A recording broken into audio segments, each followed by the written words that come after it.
Olá, amigos. Jesus no Lar, capítulo 35, a necessidade de entendimento. Um dos companheiros trazia ao culto evangélico enorme expressão de abatimento. Ante as indagações fraternas do Senhor, esclareceu que fora rudemente tratado na via pública.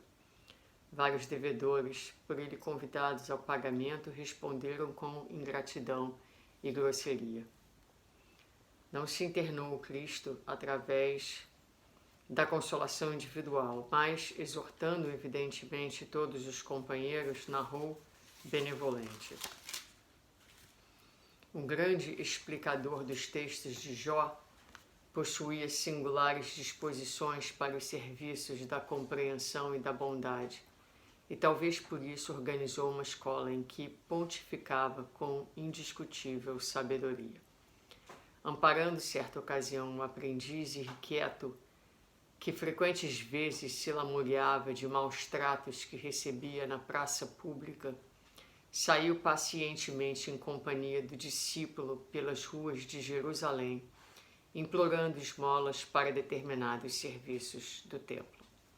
A maioria dos transuentes dava ou negava com indiferença, mas numa esquina movimentada, um homem vigoroso respondeu-lhes a rogativa com aspereza e zombaria. O mestre tomou o aprendiz pela mão e ambos o seguiram cuidadosos. Não andaram muito tempo e viram-no cair ao solo, ralado de dor violenta, provocando o socorro geral. Verificaram em breve que o irmão irritado sofria de cólicas mortais.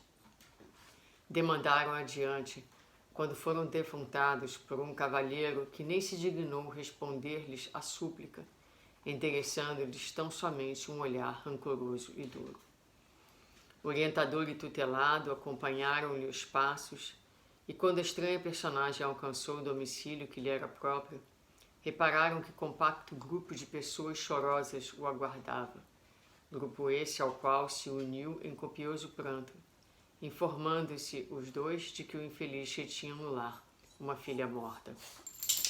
Prosseguiram, esmolando na via pública, e a estreito passo receberam fortes palavrões de um rapaz a quem se haviam dirigido. Retraíram-se ambos em expectativa, verificando depois de meia hora de observação que o mísero não passava de um louco. Em seguida, ouviram atrevidas frases de um velho que lhes prometia prisão e pedradas, mas decorridas algumas horas, souberam que o infortunado era simplesmente um negociante falido, que se convertera de senhor em escravo, em razão de débitos enormes. Como o dia declinasse, o respeitável instrutor convocou o discípulo ao regresso e ponderou: guardaste a lição? Aceita a necessidade do entendimento por sagrado imperativo da vida. Nunca mais te queixes daqueles que exibem expressões de revolta ou desespero nas ruas.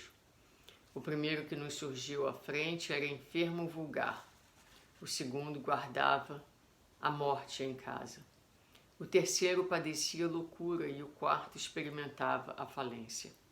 Na maioria dos casos, quem nos recebe de mau humor permanece em estrada muito mais escura e mais espinhosa que a nossa.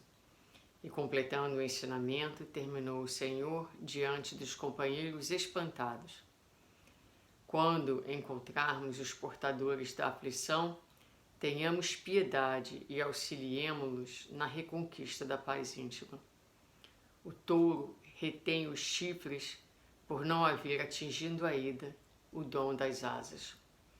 Reclamamos comumente contra a ovelha que nos perturba o repouso, balindo atormentada. Todavia, raramente nos lembramos de que o pobre animal vai seguindo, sob laço pesado, a caminho do matadouro. Meus queridos, essa lição, ela é tão importante, não é? Tão importante no nosso dia a dia. Muitas vezes nós vamos lidar com a má vontade, com a hostilidade, com a agressividade, com o mau humor, com o rancor das criaturas.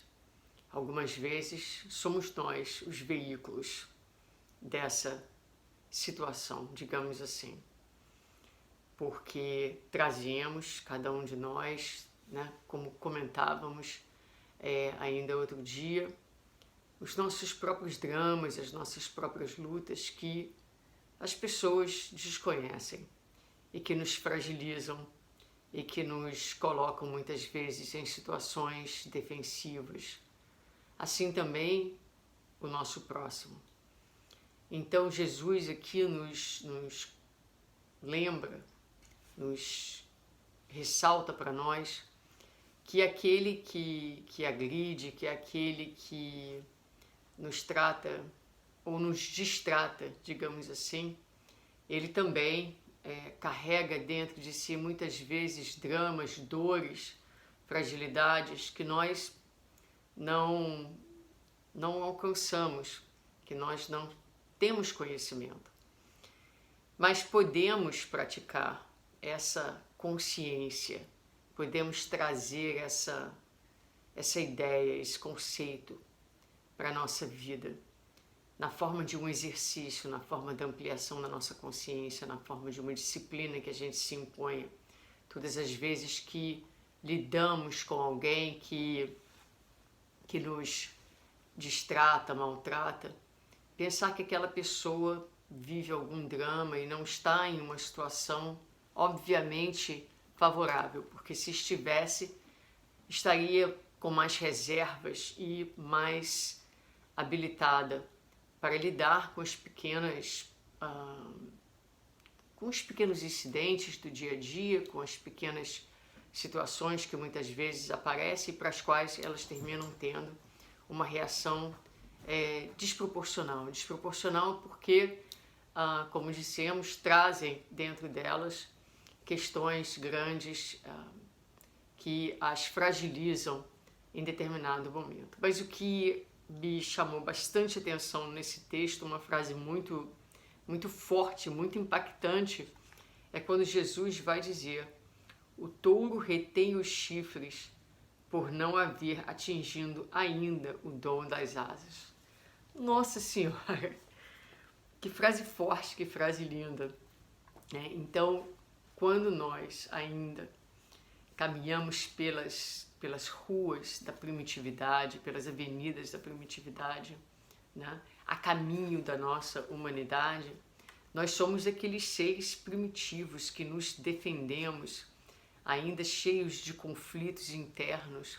Então, nos utilizamos daquilo que conhecemos, das armas que nos protegem. Ao passo que, na medida em que vamos evoluindo e que vamos cicatrizando, que vamos fazendo paz dentro de nós, que vamos resolvendo as nossas próprias questões, nos tornamos mais equipados, nos tornamos mais preparados, mais dóceis, mais mansos.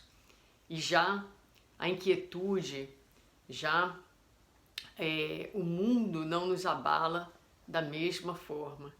Então, a pessoa que ataca, o touro que tem chifres, o tem porque ainda não tem asas. E eu penso aqui, tomo a liberdade de pensar que entre o chifre e as asas, não é? Há os pés e há o coração da criatura humana, né? Nós podemos já não usar os chifres, mas podemos nos afastar, caminhar para longe, orando por aqueles que nos agridem. Haverá um dia que teremos as asas de anjos que nos farão acolher estes de uma forma ainda mais completa, com mais empatia, com mais entendimento, com mais amorosidade. Então é um processo, mas é muito forte nós pensarmos, seja em relação ao nosso próximo, seja em relação a nós mesmos, porque muitas vezes somos nós esses touros bravios, dando chifradas uns nos outros. Então, antes de nós acusarmos, antes de nós crucificarmos o nosso irmão, é preciso que nós domestiquemos a nós mesmos, que nós nos comprometamos com esse processo de domesticação das nossas próprias almas através da evangelização, através do compromisso com o Evangelho de Jesus, com a bondade, com a doçura, com a benevolência, com a abnegação, enfim, nesse trabalho de autoconhecimento, não é? De, como sempre falamos, a necessidade de conhecer a nossa própria fragilidade, sempre interrogando o que está por trás, que dor se esconde por trás da nossa própria agressividade. Porque por trás, como diz aqui bem o texto ilustrado por Jesus, por trás de todas as agressividades, existe sempre uma alma em grande dor que necessita ser cuidada, que necessita ser tratada. Mas cada um de nós traz dentro de nós mesmos um médico.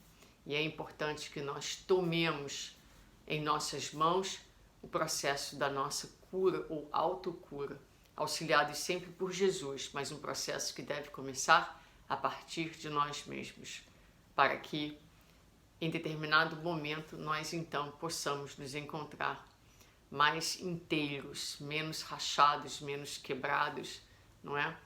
E podermos ser então estes agentes de paz, portas adentro e fora de nós mesmos. Que Deus nos abençoe, que Deus nos inspire e que essa imagem fique conosco, né? Nos preparando para lidar com o outro, mas acima de tudo, a gente se pergunta, nesse momento, eu estou usando os meus chifres, os meus pés, ou já estou começando a fortalecer as minhas asas para um voo maior? Muita paz.